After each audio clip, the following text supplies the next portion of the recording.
அமெரிக்க அதிபர் ட்ரம்பினுடைய 50% வரி விதிப்பு இந்தியாவின் ஏற்றுமதி வர்த்தகத்தில் எப்படி ஒரு சுனாமியை உருவாக்கியுள்ளது? விரிவாக அலசலாம் தந்தி டிவியின் பாட்காஸ்டில். வழங்குவது நான் Vinodhini Muthuramalingam.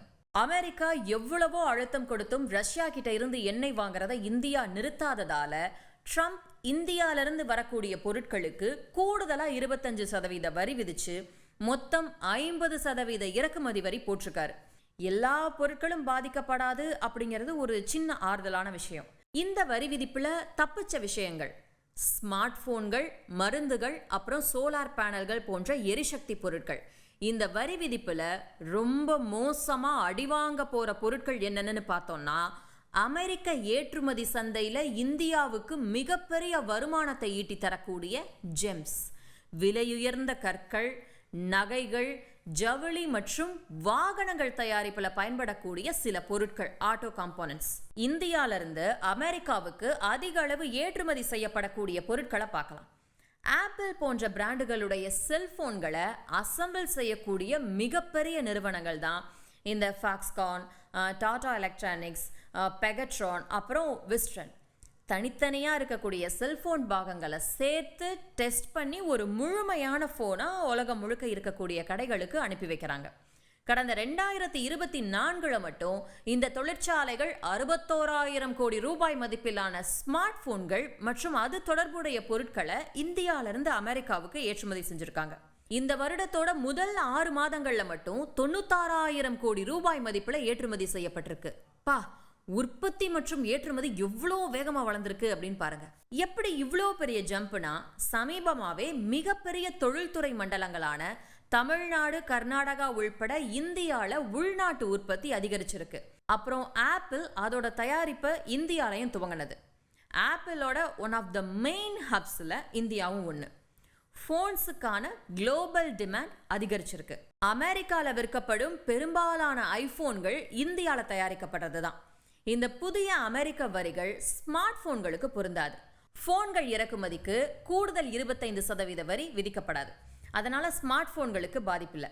Doctor Reddy's, Zydus, Hetero labs, Lupin, Aurobindo pharma மற்றும் சன் ஃபார்மா போன்ற மிகப்பெரிய இந்திய மருந்து தயாரிப்பாளர்கள் அமெரிக்காவுக்கு மருந்து ஏற்றுமதி செய்யக்கூடிய முன்னணி நிறுவனங்கள்.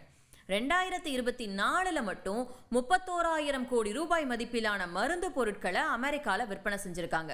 2025 முதல் 6 மாதங்கள்ல மட்டும் 31,000 கோடி ரூபாய் மதிப்பிலான மருந்து பொருட்களை அமெரிக்கால வித்திருக்காங்க. அதாவது போன வருடம் முழுக்க ஆன விற்பனையை விட இந்த வருட 6 மாதங்கள்ல நடந்த விற்பனை அதிகம். அமெரிக்க புதிய வரிகள்ல இருந்து இந்த மருந்துகளும் பாதுகாப்பா தான் இருக்கு. ஏன்னா அமெரிக்கா இதுக்கும் வரி விதிச்சா நோயாளிகளுக்கான மருந்துகள் விலை அங்க உயரும். இது அமெரிக்க அரசாங்கத்துக்கு தான் தேவையில்லாத தலைவலி. அவங்க சேஃப்டிக்காக இதுக்கு வரி விதிக்கல. நமக்கும் இது பெனிஃபிட். ஏன்னா மருந்து ஏற்றுமதி இந்தியால வளர்ந்து வரக்கூடிய ஒரு வணிகம். உலக அளவுல மலிவு விலையில மருந்துகளை வழங்கக்கூடிய இந்தியாவுக்கு, அதாவது உலகின் மருந்தகம்னு சொல்லப்படக்கூடிய அந்த இமேஜை இந்தியா தக்க வச்சுக்கும். அடுத்து ஜெம்ஸ். வேற எந்த நாட்டையும் விட அமெரிக்கா அதிக அளவிலான இந்திய விலையுயர்ந்த கற்களையும் நகைகளையும் வாங்குது. 2024 மட்டும் கிட்டத்தட்ட 87,000 கோடி ரூபாய் மதிப்பிலான பொருட்கள் வாங்கப்பட்டிருக்கு. இது வெளிநாடுகள்ல இந்தியாவுடைய மொத்த நகை விற்பனையில 30%. அமெரிக்காவுக்கு மிகப்பெரிய அளவுல ஏற்றுமதி பண்றாங்க. இப்ப இந்த 50% வரி சாதாரணமா ஒரு மோதிரம் இயல்பா விற்கக்கூடிய விலையை விட அதிக விலைக்கு அமெரிக்க கடைகள்ல போய் சேரும். அப்ப அமெரிக்க வாடிக்கையாளர்கள் இவ்வளோ விலை கொடுத்து வாங்குறதுக்கு சீப்பா எந்த நாட்டோட நகைகள் கிடைக்குதோ அங்கதான் வாங்குவாங்க. பல தொழிற்சாலைகள், சின்ன சின்ன நிறுவனங்கள் எல்லாம் அமெரிக்க ஆர்டரை நம்பி இருக்கிறப்போ இது வெகுவா பாதிக்கும். ஆனா துருக்கி, வியட்நாம், தாய்லாந்து போன்ற நாடுகள் குறைவான அமெரிக்க வரியை எதிர்கொள்றதால அந்த நாடுகளுடைய நகைகள் குறைந்த விலைக்கே விற்கும். ஸோ கண்டிப்பா ஆர்டர்ஸ்லாம் அங்கதான் போகும். இந்தியால புதிய ஆர்டர்கள் நிறுத்தப்படுறதுக்கும் வாய்ப்பு இருக்கு. நகை தொழிற்சாலை ஊழியர்கள் அவங்க துவங்கி சின்ன சின்ன வியாபாரிகள் வரைக்கும் ஆயிரக்கணக்கான தொழிலாளர்கள் வருமானத்தை இழக்கிற அபாயமும் இருக்கு. அடுத்து டெக்ஸ்டைல்ஸ் துறை. ட்ரம்ப் கூடுதலா 25% வரி விதிப்பை அறிவிச்சதுல இருந்து இந்திய ஜவுளித்துறை ஒரு வகை பீதியில தான் இருக்கு அப்படின்னு சொல்லணும். கடந்த 2024 மட்டும் 17,000 கோடி ரூபாய் மதிப்பிலான பொருட்களை ஏற்றுமதி பண்ணியிருக்காங்க. இந்த வருட பாதி வரைக்கும் 8,300 கோடி ரூபாய் மதிப்பில் ஏற்றுமதி நடந்திருக்கு. இவங்களுக்கு மிகப்பெரிய இழப்பாகிடும். விலை கூடும். அமெரிக்க வாடிக்கையாளர்கள் பங்களாதேஷ், வியட்நாம், மெக்சிகோ போன்ற விலை குறைவான சப்ளையர்ஸ் கிட்ட இருந்து வாங்குவாங்க. அடுத்து ஆட்டோ கம்பனன்ட்ஸ், என்ஜின்ஸ், ஆக்சல்ஸ்ல இருந்து கியர்ஸ், பிரேக்ஸ், அப்புறம் ஸ்டியரிங் சிஸ்டம்ஸ் வரையிலான பாகங்களை உருவாக்க பயன்படக்கூடியது. இந்த துறை இந்தியாவுக்கு ரொம்ப முக்கியமானது அப்படின்னு சொல்றாங்க. ஏன்னா சமீப ஆண்டுகளாவே வேகமா வளர்ந்துட்டு வரக்கூடிய உற்பத்தி துறைகள்ல இதுவும் ஒண்ணு.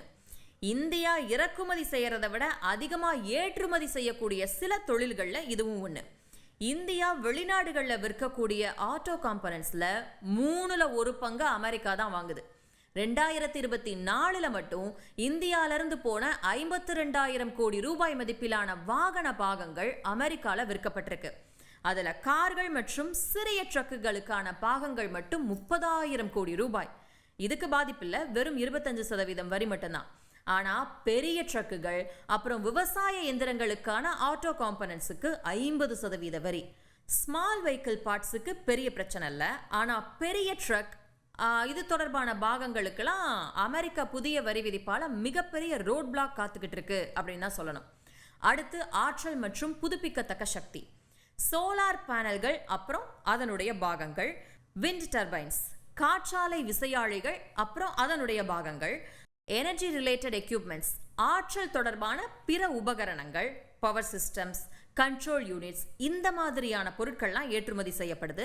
இந்த தயாரிப்புகள்ல பெரும்பகுதி அமெரிக்காவுக்கு விற்பனை செய்யப்படுது. முகேஷ் அம்பானியோட ரிலையன்ஸ் இண்டஸ்ட்ரீஸ் சோலார் எக்யூப்மெண்ட்ஸை உருவாக்குறாங்க. அதானி குழுமத்தோட முந்த்ரா சோலார் மாடியூல்ஸை தயாரிக்கிறாங்க.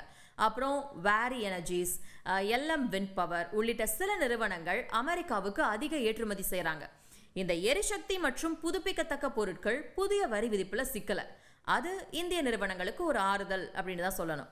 இதெல்லாம் தான் அமெரிக்க வரி விதிப்பால பாதிக்கப்படக்கூடிய அப்புறம் தப்பிச்ச தொழில்துறைகள்.